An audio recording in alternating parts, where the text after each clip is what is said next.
আসসালামু আলাইকুম রহমতুল্লাহি ওয়া বারাকাতুহু। প্রিয় দর্শক, আজকে আমি আপনাদের সামনে একটি গুরুত্বপূর্ণ বিষয় নিয়ে আলোচনা করব, যে বিষয়ের হাদিসটি মিশকাত শরীফের 233 নম্বর হাদিসের মধ্যে আসছে। আন আবি হুরায়রা রাদিয়াল্লাহু আনহু قال قال رسول الله صلى الله عليه وسلم ما أسفل من الكعبين من الإزار في النار।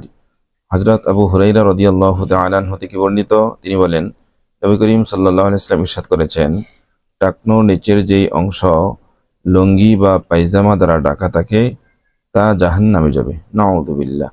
তাই আসুন, আমরা যখন লুঙ্গি, পায়জামা, প্যান্ট পরিধান করব, তখন আমরা খুবই খেয়াল করব যেন আমাদের টাকনোর নিচে আমাদের কাপড় না যায়, তাহলে সেই অংশ জাহান্নামে যাবে।